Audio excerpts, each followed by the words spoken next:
Chicago, 2011. A cop is murdered. Police and prosecutors swear they have the trigger man. He swears he didn't do it.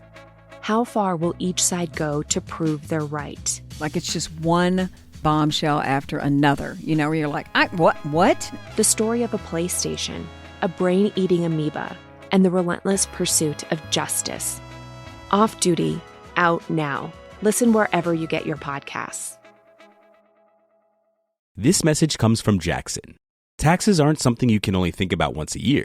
With investments, planning for tax day is year-round. Fortunately, Jackson offers tax-efficient products. Visit jackson.com for more information on how our products can make your tax bill a little bit less painful. Jackson is short for Jackson Financial Incorporated, Jackson National Life Insurance Company, Lansing, Michigan, and Jackson National Life Insurance Company of New York, Purchase, New York. Howdy, howdy, ho, and welcome to Fantasy Fan Fellas. I'm Hayden, producer of the Fantasy Fangirls podcast and your resident lover of all things Sanderson. And I'm Steven, your bookish internet goofball, but you can call me the Smash Daddy. And we are currently deep diving Brandon Sanderson's fantasy epic, Mistborn. But here's the catch. Steven here has not read Mistborn before. That's right, hey. So each week, you'll get my unfiltered, raw reactions to every single chapter. And along the way, we'll do character deep dives, magic explainers, and Steven will even try to guess what's next. Spoiler alert, he'll be wrong. Newsflash, I'm never wrong. Episodes come out every Wednesday, and you can find Fantasy Fan Fellas wherever you get your podcasts. Hello and welcome back to the Psycholegal Pop Podcast. This is a podcast where we talk about popular culture through the lens of an attorney and a therapist. I'm the therapist, Tess Brigham. And I'm Brooke Brigham. I'm the attorney. And we are back with Sister Wives, Season 19, Episode 3, Am I My Brother's Keeper? So each of the episodes have, these are all from the Bible, right? Every single, let there be light. Are they? I don't know. That's what I heard. I don't know. But I don't know enough about the Bible one way or the other to say if that was what was really happening. Let there be light. That kind of sounds like it came from a Beatles song or something, but it could be the Bible. It could be. Well, overall, I have to say about this episode, oh my God, it's like, here's Robyn. I mean, Jenga and caramel apples should be a good time. Yeah. No, she's depressed. But she's got situational depression. Yeah. But I was just looking at my notes, like some of these words they use are so insane. Betrayal. Betrayal. You know what? We're going to have to start tallying how many times an episode Kody says betrayal, betrayed, loyalty. Yeah. He even praised little Ariella for her loyalty. For her loyalty. She doesn't have a choice. She's 8. Where's she going to go? She's trapped there. But it's just interesting if you see some of the words that other people use, like Janelle uses the word bittersweet, right? Mm-hmm. That's a much more, yeah, it is. It's bittersweet. It's neither, it's tough, it's hard. And there's parts of this that are, very, very stressful, but it's not, betrayal. The ultimate betrayal. The betrayal. I've been betrayed. I've been betrayed 3 times. Oh, Lordy, these people. Oh, my gosh. So the first part of this is all about this wedding that we never go to, that we never see. But basically, there's a wedding, and we were trying to speculate whose wedding it was. Well, and of course, we were all wrong.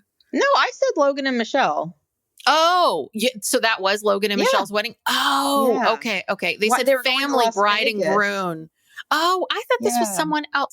No. Okay. So now this all makes a lot more sense. So, because remember how Kody was saying no one would talk to, he didn't want to go, and because no one was going to talk to him, and, blah, blah, blah. And yeah, that was Logan and Michelle's wedding. They just didn't want it filmed. Got it. Okay. Which I understand. So, that now everything's piecing together, because then when Robyn said that the bride and groom called her up and begged her to come, or said it was really important for her to come, I was like, who are these people that, I wrote this down where she said, the bride and groom, no, I don't know, beg, but I mean, No, they didn't say asked us beg. to come, asked him to come. I don't know about that.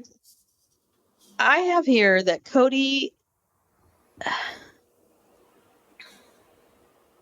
told the bride and groom maybe he shouldn't come because of all the hate he's getting from the family and all the shit talk from Christine and Janelle. Yes. And then Robyn says that, she was worried about going. She didn't know if she should bring, Saul and Ari. She didn't want them getting caught up in it. She was scared for them. No one was begging them to come. Look, Logan and Michelle did the mature and dignified thing and invited everybody. Yeah. Okay, everybody. And the whole family was invited. And I think they were kind of like, look, come if you want. Yeah. Or not. You think they put Kody in a corner? Nobody puts Kody in the corner. Well, Kody was upset about where he was sitting. Yeah. He said he was sitting in the back in the corner. Yeah, like, and, which was true. I don't know if you remember at the time, there were some pictures leaked from there was one where he's holding a baby. Was that Logan's wedding or was that Gwen's? I'm so confused. I'm sorry, because this happened 9 years ago. I know. Okay, the one where he's holding the baby is when he goes to an event, which we think is Gwen's engagement party or something. Because by that time, Christine and David are together. Because he said, I think this is going to be, we're going to meet Christine's boyfriend. Got it. Okay. So this is before those babies are even born. Oh, yeah. Okay. Yeah. But Mykelti couldn't go. Mykelti couldn't go because she's on bed rest. Yeah. She had the babies like a week later or something. Got it. So there were photos from the wedding leaked on Instagram, like family photos. And there's one kind of overhead photo where you do see the audience. You see Logan and Michelle up at the altar, and then you see the audience. And Kody was kind of not all the way back, but he was farther back. So on the right side, Christine and Janelle sat together with all of the kids.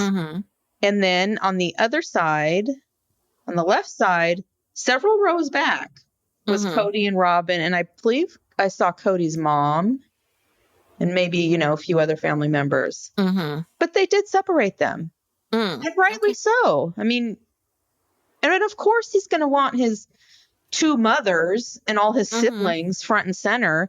And Kody, you can sit back there because you're the one who's being so fucking difficult. But what I wonder is this, was he really placed in the corner or was he really placed away? Or did he choose to do it that way? Because there is something to be said for maybe there wasn't assigned seating and, then you're choosing to go in the corner. I feel like he's choosing a lot of this. It's like, oh God, But I would think in a situation like that, I would do assigned seating. Like you need to figure that out ahead of time because know there's going to there's going to be an issue. So you tell everyone, okay, Christine and my mom and my brothers and sisters are sitting here. Dad, you can sit over here. And, you can sit in the corner. Yeah. It wasn't I'm sure it wasn't. Who knows? Of course, Cody's not going to be happy with where he's sitting no matter what. But anyway, I can understand this is a very difficult okay, well, now this all makes a lot more sense why Janelle was saying it was bittersweet, why that was her perception. But, before he goes to that wedding, he's got to go back out to Coyote Pass and measure the property again. He's surveying the property, drawing boundary lines. New maps. And this is the best, it's just you and Robyn now. So to me, it feels like all of it. What do you mean redrawing lines? You just said that you don't think Janelle and Mary are going to build there. So there's nothing to draw. Guess what? Oh, you can just put the house wherever you damn well please. It's like, why do we need to survey the land again? Not true, because Janelle is lawyering up and pretty soon she's going to be in there and so he's probably out there figuring out, okay, what is the best way I can get, the piece of parcel that I want out of this. That's what he was doing. He's figuring out what he's going to try to retain. And just showing off in general, so he can put on his gloves and his visor and drive his work truck out there and look like he's, doing something. Yeah, it's just so funny because he's just out there like, I better not come. There's all this hate. I'm out here surveying. I mean, it was just like so. Did he say anything pleasant at all? Not one thing is pleasant in this episode. He was particularly just pissy. I mean, yeah. Really badly. And so was Robyn. And the combination of the two of them together, it's just like they have just joined forces as, miserable people. I'm a victim. The victimness in all of this. It's like, they act as if, people get divorced. Like some months and years have gone by since, these women have left you. Mm-hmm. People get divorced. It's not out of the question. Even people in polygamy, when people leave, this is not unheard of. I think the bottom line is he's just embarrassed in front of all of America because he came in, 12, 14 years ago, trying to prove that he was the perfect polygamist and this is the perfect polygamist family. And he's done it all right. And Robyn too. Mm-hmm. I feel like Robyn was drawn to this whole idea of being on television, being on the show. She loved it. Yeah. She fully embraced it. Whereas like with Janelle, and sometimes Christine and Mary, they were just going with the flow. They weren't really enjoying this. Robyn and Kody, they wanted to be like the polygamous poster children, and now it's all falling apart and they're the ones that are crushed. Everyone else is moving on. Yeah. Well, because now they have to work or downsize, one of the two. Something. Yeah,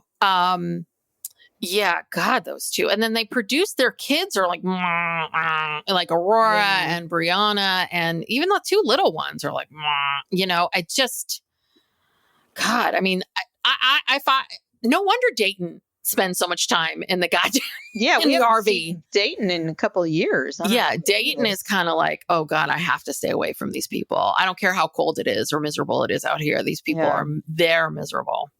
They are miserable. And you notice how when they filmed that scene of them, playing Jenga in the house, they picked the most, it looked like they were in the basement TV room or something. They picked the most kind of out of the way little nook of the house. Yeah. So it's not to show the rest of the house. Yeah. Artwork. Yeah. No, I noticed that. I was kind of like, because I wanted to look around. I'm like, oh, we're not leaving from this little area here. And I think maybe Kody filmed that because at one point, like, Solomon kind of adjusts himself and he's right in front of the camera. Oh, yeah. So this is filmed by them. And it was like, oh, this is all you can see is this little corner here. No, totally. That's so weird. The whole thing was weird. It was. So, after the wedding, that was a real downer. I feel badly for Janelle because, it's like your oldest son's getting married and. But she's cloud over it, Kody can't just show up and just be a normal person.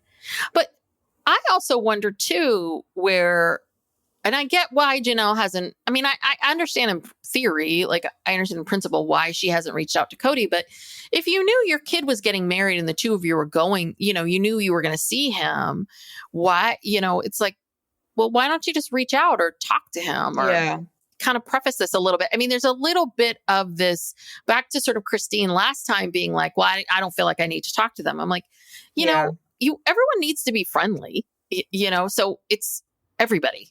Not just these people don't understand modern families or modern divorce families, blended. They really don't. They're still really stuck in, the past, even though half of them have been divorced before. I mean, it's just like, that's what people do. Yeah. That's what you do. You do what you have to do to make events for your children, as best as they can be. You sit next to that person at the graduation for 4 hours and you make small talk with them and you just be pleasant. And then when it's all done, you can go home and be like, ugh. But you know what? When you're there, fucking get it together. Mm-hmm. I mean, this is very disappointing. But, these people who claim to care so much about family and yeah, I mean, Kody says that he says hi to Janelle in passing. I mean, neither one of you can walk over to the other one and say, hey, how are you? How's it going? Or maybe give a hug. Congratulations. Can you believe our son? And, Isn't this great? Like, you know who the best was? Gabe. Gabe went right up to Robyn and said, I love you. Yes. See? Gabe can do it. Why can't you all do it? Yeah. And again, that dispels that myth that it's always been like Gabe and Garrison that were against Robyn. It's like, no. Yeah. He just walked right up and said, I love you. I know. That just shows this is all lies. It's all unraveling. Kody's story is unraveling. Oh, God. Okay. And this is when Kody starts to get into the deep wounds of betrayal. This is a civil war. Oh, God. Maybe I should have broken up. I should have broken up as friends with Christine, and maybe this would all be better. What a dumb thing to say. And so now he's saying, well, I'm trying to be friendly with Mary. I'm like, did you talk to her at the wedding? Because we didn't hear anything about that.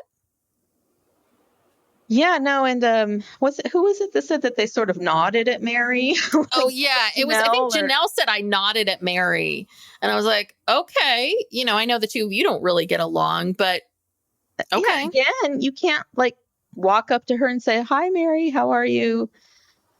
This is really immature. I'm really disappointed in these people. Yeah, really pathetic. Oh God, I mean, yeah. Kody he is so perplexed. He is so perplexed about why this is happening, why he just doesn't understand. And then we get into this whole thing with Janelle. She starts to talk about, this is where we start to see Kody and Robyn playing Jenga, but also Janelle gets in this whole thing about Flagstaff. And when they moved to Flagstaff, that's when she started to notice the separateness, and that, she would call him up and say, you need to come over. And he would say, I'm tired. And she would say, okay, then you can rest here. Yeah. So we're already seeing some cracks, because I think that Janelle is, she plays things pretty close to the vest. And I feel like Christine's been very out and forward about what's going on, what happened between them. I think Janelle is going to keep spilling more and more and more. Because it sounds like life wasn't so perfect if she was having to kind of like say, no, you need to come over here now. Well, yeah. Well, you skipped over the part where I saw Kody riding a bike. Oh my God. I think I was taking notes. I missed the bike riding. You missed that? Oh my God. I missed the bike riding. I think I was taking notes. What happened? God damn it. I don't know. He was like, in some like kind of athletic tights and a shirt. And he was wearing Was he wearing bicycle shorts? No, they were long, but he wasn't wearing a helmet. He was wearing his visor, but he was tooling down the dirt road on like a bike. Oh, okay. Yeah. And it was weird because he said, Mary and I have officially broken up, I think. And then they cut to Mary in the Parowan house watering plants on the porch with a watering can. The editing in this one, it was so weird. It was all over the place. There was just like these random little shots of things. Yeah, well, the problem is this. In order for a reality show to be successful is people have to interact with each other, number one. And the second thing is you have to be able to film those events where they're all together. Mm-hmm. So this episode was primarily, it was Mykelti's The Birth of the Twins, but the first half was all about this wedding. And so, but no one can, so we each, again, like the one-on-ones, we each get everyone's opinion, not talking about anything directly. Just reacting to things. Yeah, reacting to things and talking in these general sort of ideas. And then, it's over now. Okay, now let's reflect on it. This isn't interesting. Yeah, he says he's trying to be friends with Mary, but he doesn't want another enemy. Yes, I did remember him saying that. Wow. He really overestimates how much people even to be around him. He thinks these people are dying to be his friend. Well, and I also think he thinks that they're thinking about him a lot. Yeah. And guess what, Kody? They're not really thinking about you at all. No. They're not. They're really not. They're not. I mean, Janelle's thinking about her land. and she's thinking about how she's going to get her money out. And Christine's probably thinking she's thinking about how she's going to get this child support from you. But they're not thinking about you as much as you think they are. No, I mean, these women live rent free in his head. 24 hours a day. And, it's just not reciprocal. But yeah, and then during this Jenga scene in the with the younger kids, he's so weird. He says, I have this family here. We live in this house together. I live here with my wife, Robyn. And, we just have a really nice family experience perpetually. Mm-hmm. And then, and then Robyn's like, I have depression. I have situational depression. I have situational depression. I'm really struggling. And she says, I wonder, should I remind Saul and Ari about their siblings and where they are and why they aren't here? Again, I really don't think Saul and Ari are thinking about these people. Mm-hmm. They're really not. They really, for the most of their lives, have lived in this separateness. Yeah. And it's almost like they've lived in this world of like divorced people who never lived together. And then they had to see each other sometimes, and sometimes the interactions were good and sometimes they weren't. They're literally like children of divorce. Yeah. What I don't understand is, why can't anyone in this family or anyone sort of deal with the shades of gray? Everything is so black and white. This whole thing about, I don't want to tell Saul and Ari about these, these other siblings, or tell them or get them too involved, because what happens if it's their birthday and they don't get a card, and then It's a little bit like, okay, well, you can just say, you have siblings. They're much older. Mm-hmm. They're living their lives. They're living their lives. Don't expect a birthday card, kid. And you know what? Kids have zero idea of who's who and what's happening and who's, they're just getting the checks or getting their toys. They don't care. No. So there's this over analyzing of like all of this stuff. I mean, you're all bringing this on yourself. You're creating all these problems. Just sit in the gray and, okay, so sometimes they're going to be closer with some kids than others. Yeah, I know. I even wrote a note here. We'll talk about this when we get to Mykelti's birth, but like, everyone needs to adjust to their expectations. Mm-hmm. And everyone needs to, like you say, see shades of gray, that things don't always turn out the way you think they are. And also, just because they don't doesn't mean it's bad. Yes. Things are what they are. And just because you didn't envision it that way doesn't mean it's bad. Yeah. You can have relationships with these people. They're just not going to look like what you thought they were or what you wanted. Mm-hmm. And that's just life. You cannot micromanage and control like 27 people. Yeah.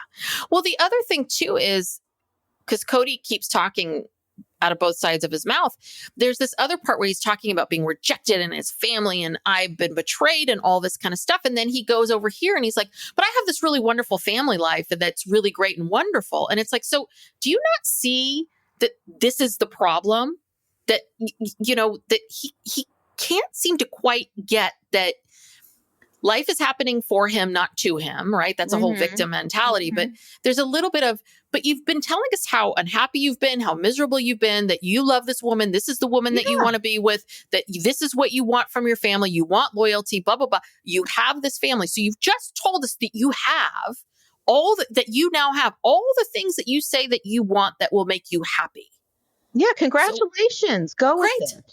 Yeah, you wanted this. You didn't want to do you felt like the plural thing, you weren't good at it. You weren't happy. You hated Mary. You hated these women. Like, okay, great. So you're living it. You're living it. You're living the dream. You're living the dream, Kody. So why can't you stop for one moment, both of you, and go, okay, now we got Coyote Pass all to ourselves. I got a crazy idea. If you want to sit on a porch get some friends, find a few friends and sit on that porch, or rent out places on Coyote Pass and make new friends. Well, they're always so skeptical of outsiders. They're very insular. Well, but they're not a plural family anymore. That's right. Nothing to be afraid of. Yeah. You're just like the rest of us. You don't have to travel like 3 states away to go find and visit another plural family.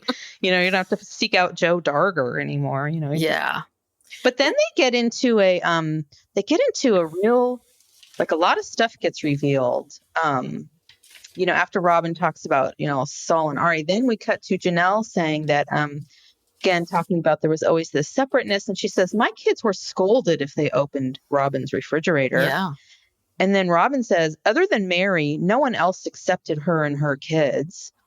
And then Christine says, my kids didn't like to go over there because they saw Kody and Robyn were a real couple and we weren't. And I'm just like, whoa. Yeah. Like all this stuff coming out. Well, and that's, again, we're back to, hopefully Cody's watching this. Like, again, we keep coming back to Kody. Do you think that Kody truly does not understand why these other marriages didn't work? Or do you think that he has to stay confused in order to save face? I think it's the latter, because, he must have responded to what Christine said, because then he comes on and he denies that. He says that, and he says, Robyn coming into the family wasn't as bad as when Mary, Janelle, and Christine all came into the family. That was worse. Mm-hmm. Okay, well, that was apples and oranges. That was a completely different situation. And guess what, Kody? There were no other kids there. Mm-hmm. It was just you with these women. Yeah. And you couldn't even make it work then, before you even had any kids. Yeah, you kept having to add women. You kept having, you know He what it had is? 3 wives before they had a baby. Yeah. Well, the thing is that he kept having to add women. And it's just so funny because it's like, 4th time, you got it right. Okay, great. Just like he Yeah, and then it is really frustrating to listen to him, listen to both of them. And that's the other thing too, is that, has anyone ever turned to Robyn and said, hey, Robyn, you've always come out with this like cap in hand and that you wanted to be loved and accepted, but let's go back to why, obviously you scolded these kids when they tried to open your fridge. So, okay. So explain to me what the mindset was. Obviously, she's saying shitty things about Christine and whoever to the kids, because she said, was it she who said this, or Kody is talking about how Ari said, I don't like Christine because she left Dad and the family. Okay, well, who told her that? Mm-hmm. And then he says, well, that does show some loyalty. Oh, yes. And then they talk about how Ari wouldn't let Kody go. She would have a meltdown and, grab his legs and wouldn't let him go to Janelle's house. And Robyn said, oh, well, you have to stay here with her and calm her down until she's ready to let you go. He's like, but I did go. And it's like, okay, well, what? You got there at like 10, 11 p.m. and then went to sleep. I mean, this is crazy. Mm-hmm. These things that they're saying are absolutely insane. Yeah. So this is the separateness, which is that, and I don't necessarily think Robyn was wrong in the sense of like, stopping Kody for a moment, like trying to deal with her. She's little, but at the same time, it just doesn't sound like it was just 5 minutes. It sounds like what would happen is these episodes would happen and they were hours. But why was she like this? And we hear other stories about how, well, God forbid he go to New Jersey for 2 weeks for Isabel's surgery. He couldn't possibly be away from them for that long. What child cannot be away from a father, especially? I'm sorry, but fathers spend less time with the little kids. Cannot be away from their father for that long and have a total meltdown. Ari has been completely mismanaged. Yeah. I don't know what they have done. Well, I'm sorry. She has a binky, and what is she, 25? I mean, that's the binky. The binky is concerning. Yeah, no, they have done this to her. They have made her this way, and she's not well adjusted. And no, I think Janelle comments on that her kids hardly ever saw Kody, and they went on with their lives, and they're all well adjusted adults. Yeah, so it's not necessary to be with your parent, 24/7. To be well adjusted. This again. Yeah. That was the problem, was that, like, again, I understand what Robyn's saying, which is it's good to be, if you have time, if you can for a moment manage your child and not dismiss them in those moments. But there were lots of times, like, I would be walking off to Bart and Max would be running after me down the street. And there's some point at which, like, Mom or Steve would just pick him up and just be like, keep walking, keep going. Yeah. Like, I can't like, I've explained it to you. But I think that's the problem is that it wasn't 5 minutes. It sounds like it was maybe 5 hours. And then again, because trust me, we know this about kids, especially with those Binky, because I had to get my kid off of Binky, that he was very addicted to. And it sounds like they're just never willing to do the hard work to like, okay, to say no and to be like, no, you can't, he can't stay. But that's the other thing too, is that it sounds like when he was with maybe the other wives and the other kids, that he wasn't very romantic with them. But it sounds like he and Robyn were very, like, it seemed very clear to those older kids very quickly. They noticed it. Yeah. That something was different about that. So that was this separateness. Like, Robyn wanted to be special. Yeah, we've seen it. It's very obvious. He comes to Robyn's house and he's all smiley and happy. He comes to Christine's and then he's like, you want me to do something for you? And he's like, acts all bothered. And I mean, it was obvious to me. So clearly it's obvious to them. And then Kody makes this, statement that's kind of, I don't know, it seemed out of context, but he seems to think that it will just take time and a few phone calls with his kids and they will be in full fellowship again. Yes. Yeah. I don't understand. Okay, well, why don't you do that? Yeah. Try it. Make the phone call. Yeah. That's an interesting idea. What an idea. Kody. What are you waiting for? Yeah. And then this is when she gets into the situational depression. I have situational depression. Do you think she's on medication? Oh God, I think she's on so much medication. I think she's been medicated for decades now. There's like no life behind the eyes. Yeah. I mean, Kody has sucked the life from this woman. We see the pictures. They kept showing us the pictures from Robyn's wedding. She's happy. She's smiling. She's healthy. Well, it was 10 plus years ago. Yeah. But to be 10 fair. years, 10 plus years is okay. But yeah, no, I agree. She's younger than we are.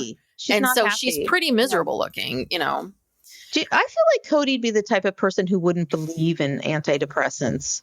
Oh no.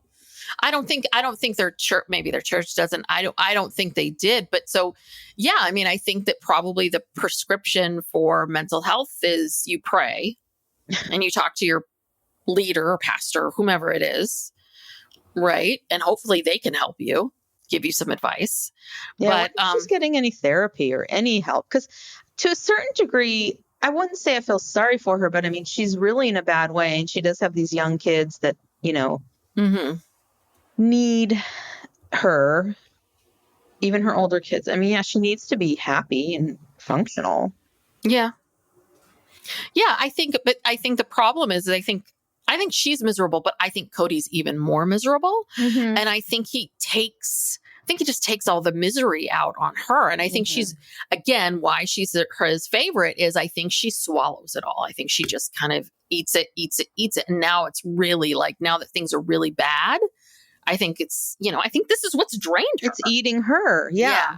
And like she claims that she tries to tell Kody all the time, you need to talk to your kids, you need to do this and that. And, I believe that. I believe she does. When he's so unhappy, she probably says, well, why don't you just talk to them? But then it's like, no, I don't want to talk to them. I don't want to, blah. So it's like talking to a wall. It's just. Yeah. Psych Legal Pop will be right back after these messages. Chicago, 2011. A cop is murdered. Police and prosecutors swear they have the trigger man. He swears he didn't do it. How far will each side go to prove they're right? Like it's just one bombshell after another, where you're like, what? The story of a PlayStation, a brain-eating amoeba, and the relentless pursuit of justice. Off Duty, out now. Listen wherever you get your podcasts. Howdy, howdy, ho, and welcome to Fantasy Fan Fellas. I'm Hayden, producer of the Fantasy Fangirls podcast and your resident lover of all things Sanderson. And I'm Steven, your bookish internet goofball, but you can call me the Smash Daddy. And we are currently deep diving Brandon Sanderson's fantasy epic, Mistborn. But here's the catch. Steven here has not read Mistborn before. That's right, hey. So each week, you'll get my unfiltered, raw reactions to every single chapter. And along the way, we'll do character deep dives, magic explainers, and Steven will even try to guess what's next. Spoiler alert, he'll be wrong. Newsflash, I'm never wrong. Episodes come out every Wednesday, and you can find Fantasy Fan Fellas wherever you get your podcasts. Well, the other thing, too, is... what was one of the things that she said about, oh gosh, I just lost my train of thought. It'll come back to me. What was Robyn's devastated. She's devastated. She can't believe that this happened to them. Well, it's been happening, Robyn. It's not like, didn't just happen overnight. Yeah, but so this is the end of, so Christine left in 2021. And so Janelle, no time is. I mean, I will say that this time that they're in is a very vulnerable time because he just broke up with Mary, which was devastating, obviously, and then I think the stuff with Janelle really came about in 2022, right? So I think it's been 3 women in less than 2 years, and like 18 months, or trying to think of when Christine moved. I don't know. Hard to tell. Can't remember.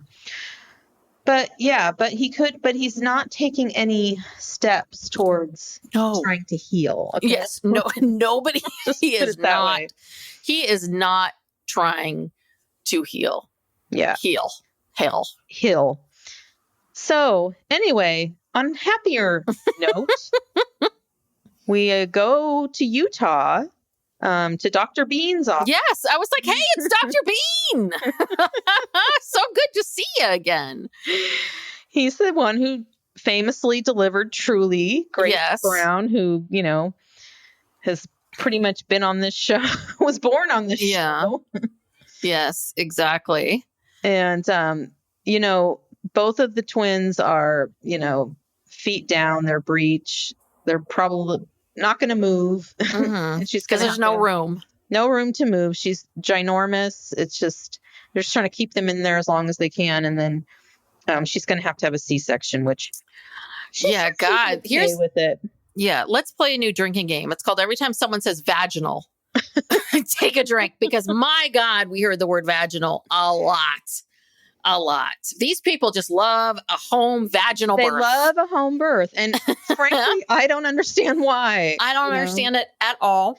They're talking, look, I had a C-section. I didn't think it was that bad at all. I was going to ask you. I was up and walking the next, well, my daughter was born at like 4 a.m. And then I kind of passed out. And by... the midday, the next day, they took out the catheter, and I got up and went to the bathroom and was walking around. I didn't think it was that bad. Everyone's different. Everyone has their own experience. Yeah, but do your muscles, like they were talking about ripping across your muscles? Well, yeah, they have to cut through your abdominal muscles and all the whatever is down there. Several layers of stuff, but wow. But it's that taxing. I guess different. I've heard some people say that, it was awful. I didn't think it was that bad at all. And I don't know. I kind of preferred it. I don't know. I had a strange birth where I was in the hospital for like 4 or 5 days before and trying to induce me, and nothing worked. It never worked. Layla wouldn't come out. It was because my baby was 10 pounds, 11 ounces. That's why it wasn't working. And, 100 years ago, I would have died. So yeah, you both would have died. I also had high blood pressure for a couple weeks before she was born. And so, yeah, it all made sense when we saw how big she was. Yeah, she was a honker. Yeah. So anyway, yeah, I mean, and she accepts it. You just want a safe outcome. You want a baby and a mother who come out of it alive, quite frankly. Yeah. But yeah, she was worried about the bonding part of it and whatever, which honestly is not. I don't know why people worry about that so much. Why, like, okay, putting your kids on your chest. I mean, I don't want to be rude, but like, you know, if you did, you did. If you didn't, you didn't. I don't think that has anything to do with how much you've bonded with your child or not. You know, it's people, these moments, it's a lot of moments. It's not just one moment. Well, yeah, because I was I literally slept through the C-section, woke up briefly a couple times, slept all the way through until like the middle of the day, the next day, hadn't even seen my baby. Everyone had left. I woke up alone in a hospital room. Everyone had gone home. And I woke up in a panic and I was like, what is happening? And then a few minutes later, the nurse came in with my daughter, and she's been on me like she's been on me like white on rice ever since. Yeah. So, yeah. So you guys aren't like, you've bonded. We bonded. Yeah. We bonded just fine. Yeah. That's all. The bond is still strong. So, I love this. Then Kody says, I prefer home births. Oh, God. Yeah. Birthing is very natural. Oh, really? How many times have you been through this process of birthing? Yeah, I just love Kody like inserting his own opinion. I mean, I'm sure the producers asked him, but, you know, there's just a little bit of like, why do you have to comment on everything? Can't you at all ever say, you know, I'm not a woman? Or just say, you know, I just hope for a safe and, you know, I don't know. Did he say vaginal? I'm not sure. Janelle said vaginal. Oh, God. So everyone was saying, Tony said vaginal. I was like, oh, my God, I can't take this anymore. Yes, we know where the baby comes out. But I love that. I prefer home births. Well, that way I don't have to put my name on the birth certificates and no one can sue me for no one's going to come after me for child support. Oops. Yeah. 15 years later. Oops. I had Truly in a hospital and it was filmed. Yeah. So no getting away from it. Yeah. No denying it now. Yeah. Yeah. No wonder. Yeah. You prefer home births. It's less expensive. Well, yeah. And you don't have to go anywhere. And yeah, what do you care? You're not the one squeezing out the baby. You know, I don't know why these people, I mean, I understand that the reason behind it, but like once, you're Mykelti, like you don't need to have these babies at home. Like why? No, it's dangerous for twins. Oh yeah. Twins? Yeah. I mean, I don't think she was going to do that one, but like she's not, she's smart enough to know that's not going to be a good outcome. Yeah, I don't know. You know what? We do this thing to women where we think that it's just fine for women to be in pain and to suffer. Yeah. You know, just like, okay, I'm going to get political here for a minute. Just like abortion. Like if men could get pregnant, abortion would be in the Constitution. Mm-hmm. Why do women, if we have modern medical procedures where, you know, you can lessen a person's pain, then why not? Like, why not? And I know there's this, I don't know if it's true or not, but it doesn't seem to be anecdotally from what I've seen that somehow if you get an epidural or whatever, the outcome is worse. I mean, I don't believe that. I think that was propaganda again. Yeah. To keep women having to experience pain. Yeah. Yeah. Because just take it. Yeah. Again, it's also if men had periods, then tampons would be free. Yeah. If men had to go through menopause or perimenopause, there would be days off.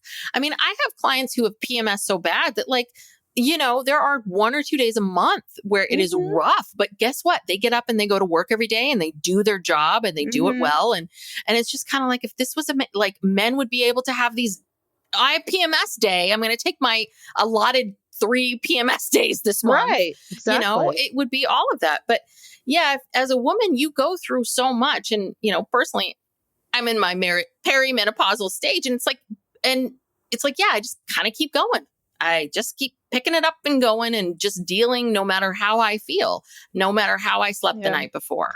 Yeah. And like all those fancy hormonal treatments for menopause, they're not covered by insurance. No, they're not. Because I had a friend who was telling me about it. She's like, oh, yeah, you're going to have to pay out of pocket. So that none of it, there's nothing they're going to really offer you. Again, it's all about money. And if you can access money.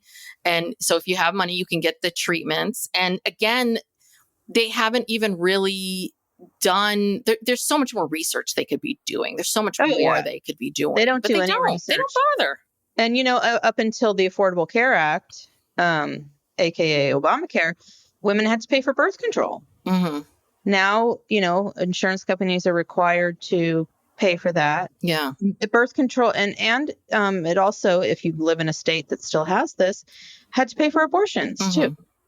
So, you know, we've made some progress, but not nearly enough. Well, we just lost about a bunch of listeners. Well, bye. Yeah. Nice. Sorry. Okay. See you at the polls. Because we're not going back. Guess Whatever. what? Yeah, I'm not going back. I'm not going back. That pisses you off, then then we're not willing to go back. Well, so this is when, so we go through this whole thing. So this big stressor of Mykelti's birth, again, we get never anyone together. It's always separate, is the fact that Robyn's coming and she's going to be there to be part of it. And she's went to go pick up Tony's mom, Maria, on the way there. And again, this is back to like, this is when I wrote down betrayal because, I think this is when Robyn said betrayal. Oh, did she? Was it Robyn or Kody that said betrayal at this moment? I'm like, I almost feel like it was Robyn. It was like, well, you know, it was about Christine. She's like, I'm just gonna be there and be nice and be pleasant and I'm not gonna, you know, at all focus on the betrayal, you know, or how she betrayed me. All right, Robyn. It's like, okay. But, then they get into this whole thing about Mykelti and her relationship with Robyn, and that they're very, very close because Robyn came into the family at a time when Mykelti was struggling. Because if you listen to our rewinds, you'll know that we talk a lot about poor Mykelti was always kind of labeled as a quote unquote black sheep or seen a certain way. Like a bad girl. She was. Yeah. And I think Robyn showed up at a time when Robyn was willing to be like, what are you talking about? You know, and to be able to see her. And I think, you know what it is? What was she, like 13, 14 at the time? Mm-hmm. Just having an adult to talk to you, like that was amazing. Is not judging you is huge. It really is. And I think we forget that, and just not your parent and all of that. So anyway, so her heart rate spiked before the procedure because I guess I don't understand why Tony couldn't be in the room when she got her epidural, and that's what freaked her out. Sense. That made no sense. Like, why couldn't he be there? I don't understand. I don't know. Maybe they just wanted to limit. This is still not. I mean, it's after the height of COVID, but COVID never went anywhere. COVID is still here. People are still getting it. Maybe the hospitals just started making protocols where, like the doctor said, the more people who come in, the more germs they bring with them. I don't know. Yeah, maybe they just start limiting people. Tony could not bring in germs because he was in a suit. He was in a suit. Yes, he was in a onesie kind of thing. So yeah, that was not just scrubs, like a full on. Yeah, it was like a hazmat suit. Yeah. Yeah. The doctor wasn't even wearing a hazmat suit, was he? Did they think Tony was particularly like risky? I don't know. They just saw Tony and was like, get the hazmat suit. This guy needs it. I don't know what's going on. He's got a lot of hair. That's true. That is true. He does have a lot of hair. Maybe they were worried about that. I don't know. But once Tony came back in, she felt much better. And then we see this whole thing. Archer and Ace are born. And, which is, I mean, the nice thing is they have lots of moms to help them. They've got Christine and Robyn was there and Aspen was there. And Maria, Tony's mom, who just seemed so thrilled, like hugging those babies. to take care of the twins. So they had a lot of help. But yeah, I forgot how when Avalon comes out, it's interesting because I forgot how little she is. Like what is she, 2? 2-ish? Yeah. I mean, she is very little. And I think they were really thinking that, I mean, Avalon, obviously she was having some feelings, but I don't know if Avalon was that, the way they were describing it. I was like, I don't know if Avalon's like going that deep with how she feels. Hey, I think she's just overwhelmed. She's overwhelmed. She hasn't seen her parents in a couple days. They come back and all these people are here. All these people are here, and they got these little babies. She's probably like, what the hell? Because when they first walked in, and she's standing on the kitchen counter. She's with the grandparents. So it's like, stand here. We don't care. She walks over to the babies and she holds her arms out. Yeah, I know. It was very sweet. It was very cute. But then, of course, she's trying to poke them in the eye, and they're like, oh, no, don't touch them. And she just wants to touch them and explore them. And, they don't want the babies to get hurt. It was just very chaotic. Yeah, they think they were overanalyzing her. It was just. And I think she just got overwhelmed. I mean, I think that what we saw was just overstimulated. It was also late at night. It was dark. She was probably tired. Yeah. But, I have to point this out. Okay, so Robyn is saying on the couch where she said that there was a moment when they got home where Christine was holding one of the babies and Robyn was holding one of the babies, and she got kind of teared up and she said, it felt like we were holding our grandbabies together. And it's like, yes, Robyn, you can have your wish. You can have it. The wish about being on the porch, with your sister wives and your grandchildren. It's right here, but it's not a porch, and you guys aren't officially sister wives anymore, but you might as well be. I mean, you're all here. Just adjust your expectations and just accept something that looks different than what you thought. If you play your cards right, you can have this all. You and Kody, if you play your cards right, you can have it all with everybody. But you've got to meet people where they are. Yeah. And not expect everyone to conform to your expectations. Yeah. Well, and it's interesting because right? Like, you guys can build on Coyote Pass. And guess what? Christine can come and visit and she can sit on that porch with you if that's what you have. You just technically won't be married to the same man. Guess what? That's the difference. Right. It's just, you're right. It is truly bizarre. And the other thing I think is interesting is one thing I've noticed is that I also wonder with Robyn, she seems very, like, she's always been really understanding much more with Dayton. And I wonder if like with men or boys, she is much more understanding. And with girls, her expectations are much higher. That's just a thought I had because it feels like she allows Dayton to be Dayton and doesn't put a lot on him. But Aurora and Brianna don't seem to be able to have that, and just how, Kody gets away with murder, but she keeps looking over at Janelle and Mary and Christine is the problem. I don't know. Just a thought. Yeah, maybe she sees her daughter's more of a reflection of her. And she wants to control and control that part of it. So maybe she doesn't feel like she needs to control Dayton or Dayton's life. I really don't know. Or maybe Dayton's like, I don't have a key to the RV. I'm sorry, Mom. I don't know how to, maybe he just never lets her in there.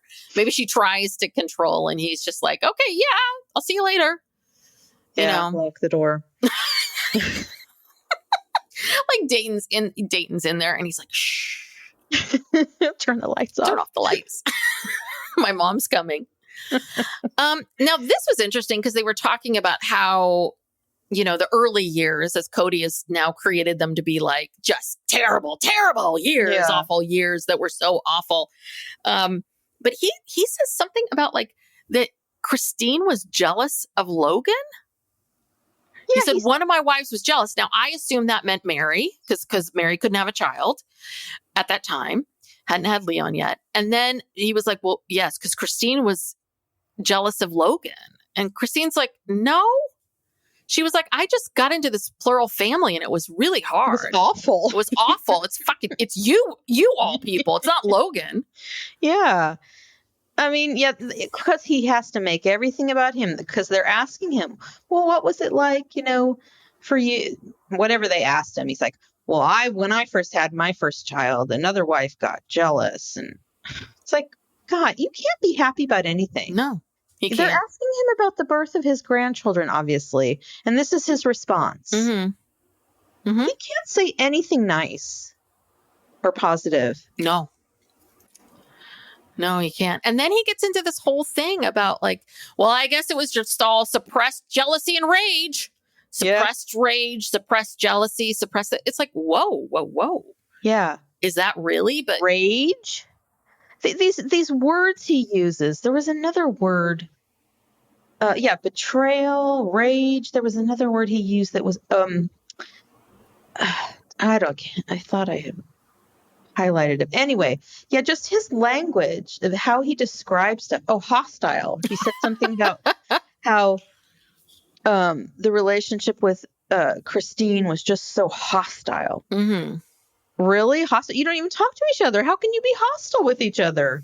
Yeah, you know what? Communicate. The other thing too is, well, he always wants to go back and rewrite history of like, when Christine kicked me out of my house and when this happened or that happened. It's like, no, pal, you never came over there and you told her you didn't want to have sex with her anymore. Yeah. She made a choice and said, well, then I don't want this marriage. Mm-hmm. You changed the rules of the marriage, Kody. You did. She didn't. She just reacted to it. But it's like, Kody, we all watched you knife in the kidneys. Mm-hmm. Like, who was dramatic on that porch? Wasn't Christine. It was you. You were the one that was tweaking out. Yeah. And earlier in this episode, he referred to, I can't remember who he was referring to as teenage drama, talking about how. With the women, like not talking to each other, like no one talking to him at the wedding or la, la, la, la. Yeah. Like it's just teenage drama. And it's like, please, you are the drama queen of this group. Yes. That's really got nerve. So. Yeah. And that was the episode pretty much. That was the episode. They show scenes from next week. Well, Robyn and Kody having Thanksgiving all alone. Oh, no, because it's too uncomfortable to have Mary there. Oh, Mary doesn't even want to go. Yeah, well, Kody can't, love up on Robyn or can't shove his tongue down her throat during the blessings. Well, actually, he should be able to now. They're not together anymore, so. But it's just too uncomfortable, Yeah. But yeah, I mean, if I was Mary, I'd be so happy not to have to go over there for Thanksgiving. And then, of course, this whole episode is going to be, I'm going to tell you exactly what next episode is. It's Christine and her kids and Janelle and her kids all getting together, having a great time. And Kody and this family, like, no one likes us. We're going to have this turkey by ourselves. Like, just we're just going to hear about how, he's being a victim. The betrayal, the torture, the blah, blah, blah, blah, blah, blah, blah, blah. And can they do this to me and la, la, la. And they're all just in another room going, we're just having so much fun. No one's even thinking of you, Kody. Yeah. Yeah. And then Tony's talking about how Robyn slept that night where she stayed to help them through the night.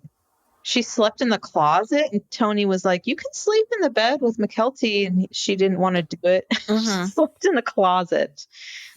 I don't know. I think it would be weird to sleep with Mykelti. I don't know. Well, if they were close, they had a close relationship. I mean, yeah. I don't know. I'd rather sleep on a bed than in a closet. I mean, I know it's not ideal, but yeah.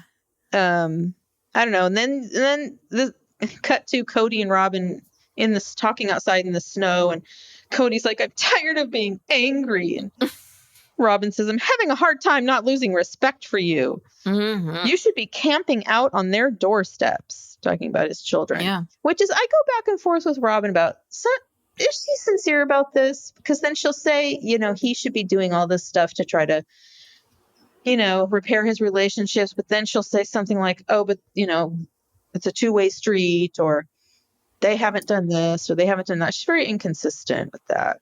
Yeah, but I think again it comes back to, I think Robyn, for her, everything is about her sort of pushing forward with her vision or her wants or her expectations. So he needs to go and talk to his kids and mend fences and mend the relationships, right? Not mend fences, but mend the relationship in order for her to have the life that she wants. And so this is what's preventing her from having that. So I think she thinks that her motivations and intentions are sincere, but they aren't, because they are always in service of what she wants, of what is, her experience. And again, okay, maybe this family came to you 15 years ago and said, yes, join us.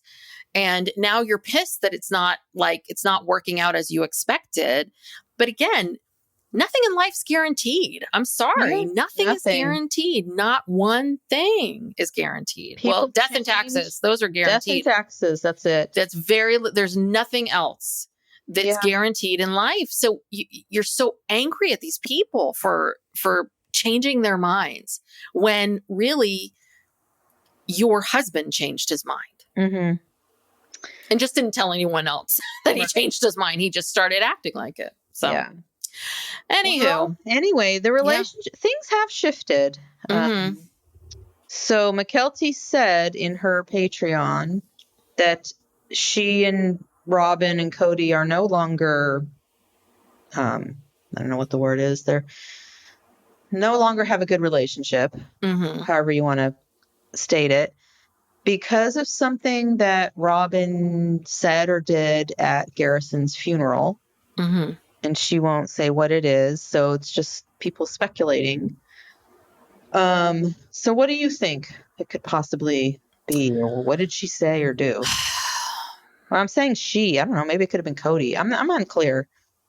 Yeah, and I go back and forth on whether or not Mykelti. I understand that Mykelti feels like, I have this Patreon and I need to be open and honest with people. And so I'm sure she gets lots of questions about Robyn and she feels like she has to respond. But there is this piece too of, if you're going to start this Patreon, then you've really got to decide to put it out there.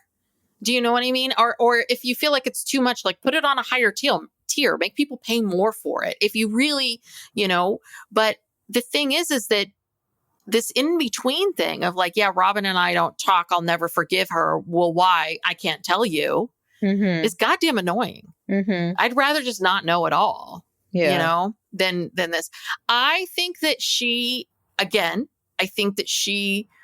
victims, people that see themselves as victims have a lot of expectations. And I think she had a lot of expectations for what she thought would happen or should happen at Garrison's funeral. And I think that something happened that wasn't what she, maybe she didn't get to sit next to Kody, or maybe they put her way over here, or maybe, maybe there was something there that happened that ruffled her feathers. Maybe and so she said something. I don't know. Maybe she thought that given the gravity of what had happened, that somehow all of a sudden all of Kody's kids should just come running back to him and be okay with him and try to make up, and they didn't. And that's true. That might be. She said something about that, but I'm sure. I think it had something to do with some unmet expectation of some sort. Yeah, but that's a good theory that she felt like in between the time of Garrison's passing and then maybe the funeral, that maybe the kids, that this is what the family should look like. And then once they show up, maybe she starts spouting off. Maybe she starts saying things to people. And someone checks her. Yeah. And someone checked her, and maybe she said something that Mykelti was like, oh, hell no, that's a bridge too far. Yeah. So, I don't know. I really hope it comes out at some point. I mean, I feel like we keep getting hints of things. It's like drip, much like Sister Wives. Drip. Yeah. Drip, we'll find out in 2 years. Drip. We'll find out in season 21. In season 21, when it's December of 2022 or something crazy like that. I know we're going to get past that. Yeah. We're in this we're is almost at coming Thanksgiving. Up on Thanksgiving 2022. Mm-hmm. Wow. Yeah. But we're getting a lot more. We're getting a lot more this year so far. Yes, but the problem is none of them are together. There's never the main topic of these relationships. None of these people are ever in the same goddamn room. And when they are, they treat each other, they act like kids. So that's the part that bugs me, is a little bit like, if I was Puddle Monkey, I'd be like, listen, people, you need this show. You need me. You need this show. You need this running. You all need to be in the room together a bit more. And you guys cannot ignore each other. And we need to be able to film things. I understand Logan's wedding. That's his wedding. That's his right to do that. He and Michelle. But, you know, if Mykelti wants to film her baby shower, there needs to be some level of like, hello, you know, interact with each other. Come on. Because we've seen this in housewife shows where when people gang up on one person, or they isolate one person, or someone's not willing to film, things start falling apart.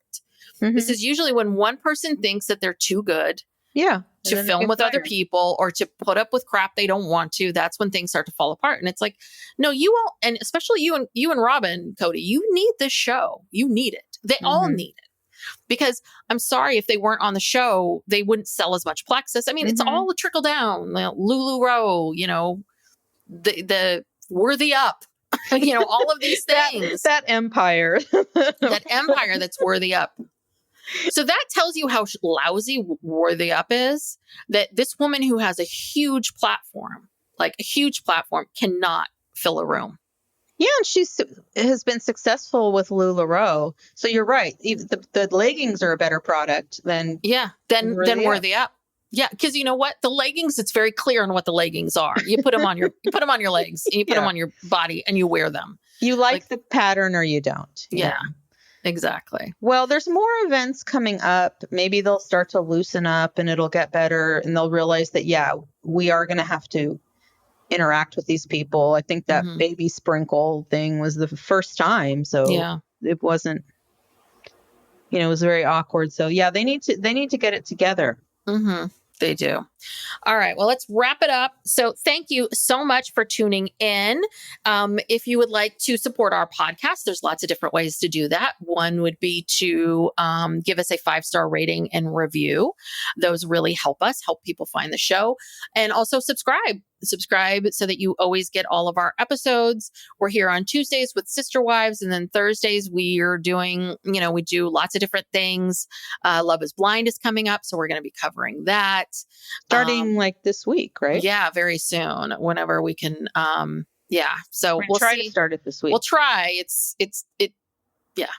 Anyway, it's coming out like the night before the episode is due. So, and then if you want more content from us, we have a Patreon. So please go check us out. Patreon.com/PsychLegalPodcast, where we do a weekly bonus episode, and we do a very special true crime for everyone and an Ask Us Anything. So please go check us out there. And then, I think that's it. Thank you so much, everybody. Thanks. Bye. Bye.